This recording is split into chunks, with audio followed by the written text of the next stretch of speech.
பொதுவாகவே கடகராசிக்காரவங்களுக்கு புகழ் தேடி வரக்கூடிய காலம்னா அந்த சுக்கிர பயிற்சி காலம். கணவன் மனைவி ஒற்றுமை வந்து பார்த்தீங்கன்னா ஒரு சூப்பராக போய்க்கிருக்குன்னு சொல்லலாம். எந்த வித பிரச்சனையும் இல்லைப்பா, நல்லா போய்க்கிருக்கு. ஆனால்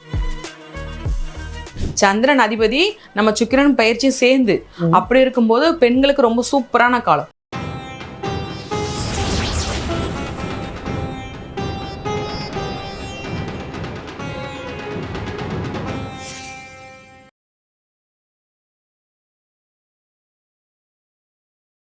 ருத்ரநாஸ்ட்ரோ நேயர்கள் அனைவருக்கும் வணக்கம். இன்னைக்கு நம்மளோட ஜோதிட அரசி யோக பிரபா அவங்க நினைஞ்சிருக்காங்க. அவங்க கிட்ட சுக்கிர பயிற்சி பலன்கள் தான் கேட்டு தெரிஞ்சு போறோம். நிகழ்ச்சிக்கு போகலாம். மேம் வணக்கம். மேம் வணக்கம் மேம். எப்படி மேம் இருக்கீங்க? நல்லா இருக்கேன். நீங்களா இருக்கீங்களா? நல்லா இருக்கேன் மேம், ரொம்ப நன்றி.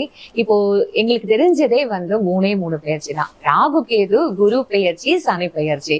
இதை தாண்டி இப்போ வந்து செவ்வாய் பயிற்சின்னு சொல்றாங்க.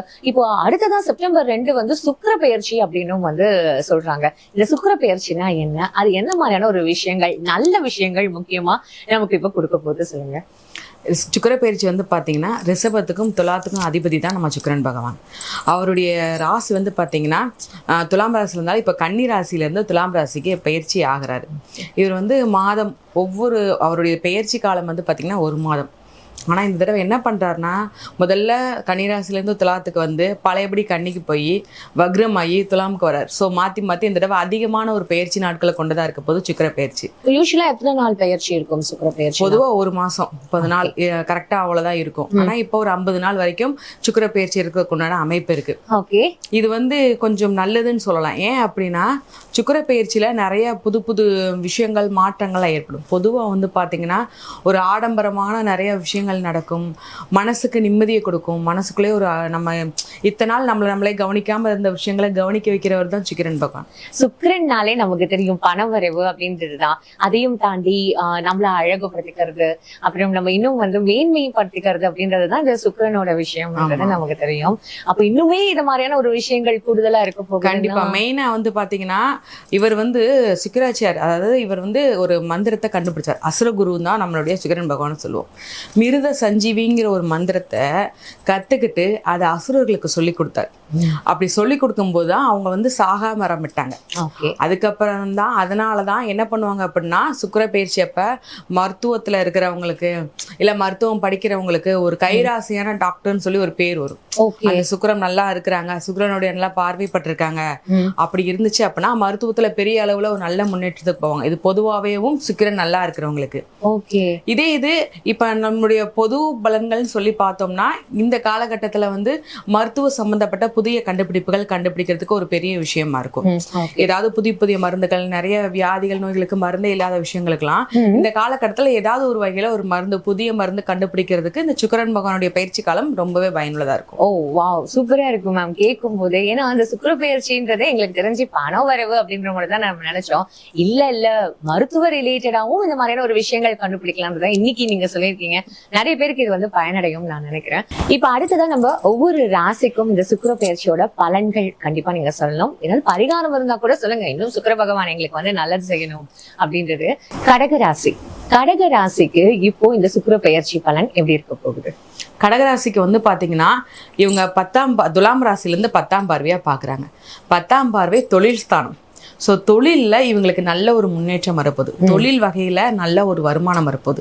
இந்த காலகட்டத்தில் தொழிலில் நான் வேலை பார்த்துக்கிட்டு தொழில் பண்ணிக்கிருக்கேன், ஆனால் எனக்கு கொஞ்சம் வருமானம் கம்மியாக இருக்குது, நான் கொஞ்சம் வேறு வேலைக்கு போகலான்னு நினைக்கக்கூடாது.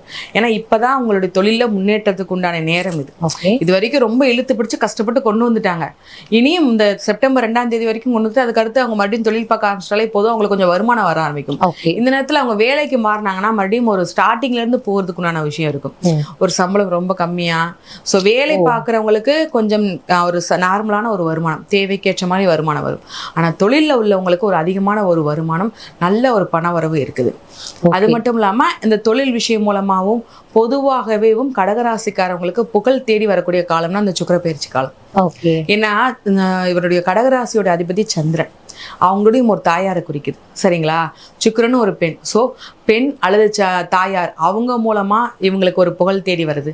ஒரு நல்ல பெருமையா பேசுறதுக்கு உண்டான ஒரு அமைப்பு நிச்சயமா இருக்கு. அதுவும் பெண்களுக்கு அதிகமான ஒரு அமைப்பு இருக்குது. சோ கடகராசி பெண்களுக்கு அப்ப ரொம்ப அருமையா இருக்குது. இது பதவி ஒரு நார்மலான ஒரு கவர்மெண்ட் உத்தியோகத்துல இருக்காங்க அப்படின்னாலும் அரசாங்க ஒரு பதவி உயர்வு கொடுக்கறதுக்கு உண்டான அமைப்பும் இருக்குது. புதுசா வேலை தேடுறவங்களுக்கு மட்டும்தான் கொஞ்சம் பாதிப்பு. மற்றபடி ஏற்கனவே இருக்கிற வேலையில நல்லா அதுக்கு பதவி உயர்வு, அது அரசாங்க வேலையா இருந்தாலும் சரி அல்லது தனியார் வேலையா இருந்தாலும் சரி, பதவி உயர்வு கொடுக்கக்கூடியதும் இந்த சுக்கிர பெயர்ச்சி தான். Super ma'am. அப்போ குடும்பம், அதாவது கணவன் மனைவி ஒற்றுமை வந்து பாத்தீங்கன்னா ஒரு சூப்பரா போய்க்கிருக்குன்னு சொல்லலாம். எந்த வித பிரச்சனையும் இல்லப்பா, நல்லா போய்க்கிருக்கு. ஆனா என்ன ஒரு சின்ன ஒரு விஷயம்னா, தன்னுடைய குழந்தைகள், அது திருமணமான மகளால தான் ஒரு சின்ன பிரச்சனை மாதிரி இருக்கும். ஏதாவது ஒரு விஷயத்துல சொல்றது கேட்காம ஒரு வாக்குவாதம் வருது. அதனால மட்டும்தான் ஒரு சின்ன ஒரு வாக்குவாதம் நிம்மதி இல்லாம இருக்கும். திருமணமான பெண்கள் எனக்கு தனிப்பட்ட முறையில இவ்வளவு செலவு வேணும், ஏதாவது ஒரு வகையில அவங்களை கேட்டு டார்ச்சல் பண்ணி, இல்லைன்னா தன்னுடைய தாய் தந்தையரை பார்க்காம இருக்கிறது. கடகராசியுடைய மகள் தாய் தந்தையரை பார்க்க வராம இருக்கிறது, அவங்களுக்கு தேவையானது செய்யாம இருக்கிறது. கடகராசிக்காரவங்க நிறைய நல்ல விஷயம் பண்ணிருப்பாங்க. தன்னுடைய குடும்பத்துக்காகவே ஓடி ஓடி உழைக்கிற ரொம்ப முக்கியமான ராசியில கடகராசிக்காரவங்க ரொம்ப தன்னுடைய தேவைக்கே எதுவுமே எடுத்துக்க மாட்டாங்க. தன்னுடைய குடும்பம் அப்படிதான் இருப்பாங்க. அதுவும் தன்னுடைய குழந்தைகளை ரொம்ப யோசிப்பாங்க, ரொம்ப அவங்களுக்காக எதனால பண்ண நினைப்பாங்க. ஆனா இதுக்கு முன்னாடி இவ்வளவு காலகட்டத்துல தன்னுடைய குழந்தைகளை யாரும் தங்களை நினைக்கலன்னு சொல்லி ரொம்ப வருத்தப்பட்டு அதுலயே சில உடல்நிலை பாதிப்புகள் இருக்கும்.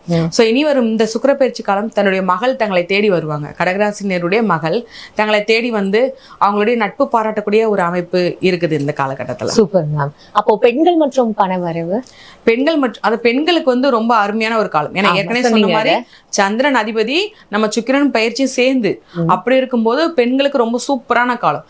நீங்க ஏதாவது ஒரு கடகராசிக்காரங்க ஒரு ஆண் முடிவெடுக்கிறீங்க, அந்த முடிவை பெண்கள்கிட்ட டிஸ்கஸ் பண்ணி ஆலோசனை கேட்டு முடிவெடுத்தீங்கன்னா சூப்பரா இருக்கும். எதுவா இருந்தாலும் சக்சஸ் ஆகும். அந்த பெண்களோட சப்போர்ட் உங்களுக்கு இருக்கு, பெண்களோட ஆசீர்வாதம் உங்களுக்கு எப்பயும் இருக்கும். ஏன்னா நம்மளுடைய சந்திரன் வந்து தாய் மற்றும் தாயின் மனநிலை குறிக்கும். இது சுக்கிரன் வந்து பெண் மற்றும் உணர்ச்சியை குறிக்குது. சோ இவங்க ரெண்டு பேருடைய ஒரு முடிவும் யோசனையும் அவங்களோட ஒரு பெரிய புகழுக்கும் ஒரு பெரிய ஒரு அச்சீவ்மெண்ட், மேல போய் உட்கார வச்சாச்சுப்பா அப்படிங்கிற ஒரு விஷயத்துக்கு தான் அவங்க அதை சொல்லுவாங்க. சூப்பர். சோ அதனாலயும் இவங்க இதை என்ன கேட்டு முடிவு எடுத்தாலும் சரி உச்சத்துல போய் உட்காரதுக்கு அமைப்பு இருக்கும். ஓகே. அப்ப இப்ப கவனமா இருக்க வேண்டிய விஷயம், மெயினா கவனமா இருக்கிறது அவங்களுடைய உடல்நிலையில தான்.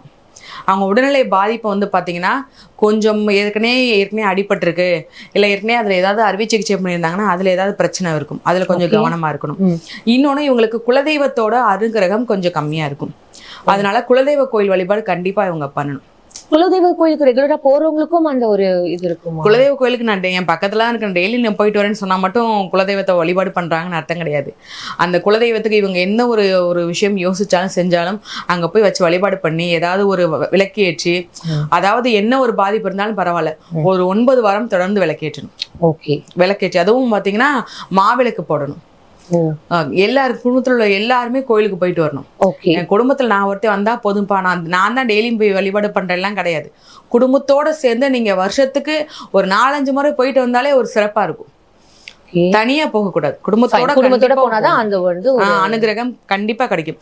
அதுவும் நீங்க ஒவ்வொரு செயல் பண்ணும்போது உங்க குலதெய்வத்தை கண்டிப்பா நினைக்கணும். அப்போ இப்ப இவங்களுக்கு பரிகாரம்ல இந்த குலதெய்வ வழிபாடு தான் மெயினான ஒரு பரிகாரம். இவங்களுக்கு குலதெய்வ வழிபாடு முறையும் அப்ப இது அதேதான். 9 போய் பாத்தீங்கன்னா 9 வாரங்கள் வீட்டுல என்ன பிரச்சனைனா இது வந்து உடல்நிலை சம்பந்தப்பட்ட பிரச்சனை அப்படிங்கறதுனால நிச்சயமா குலதெய்வ கோயிலுக்கு போய் 9 வாரம் கண்டிப்பா மாவிளக்கு போடணும். Fine ma'am. சோ கண்டிப்பா இதை கவனத்துக்கு எடுத்துட்டு கண்டிப்பா கடகராசி நேயர்கள் செய்வாங்கன்னு நம்பலாம். ரொம்ப நன்றி. ருத்ரன் அஸ்ட்ரோ டிவி நேயர்களுக்கு எல்லாரும் பாத்தீங்கன்னா 12 ராசிகளுக்கும் நம்ம தெளிவான சுக்கிரபெயர்ச்சி பலன்களை ஒவ்வொரு ராசிக்கும் என்ன மாதிரியான ஒரு நற்பலன்களையும் எச்சரிக்கையா இருக்கணும், இல்ல இந்த வழிபாடு வாழ்வியல் பரிகாரம்னு சொல்லி நம்ம தெளிவா பார்த்துட்டோம்.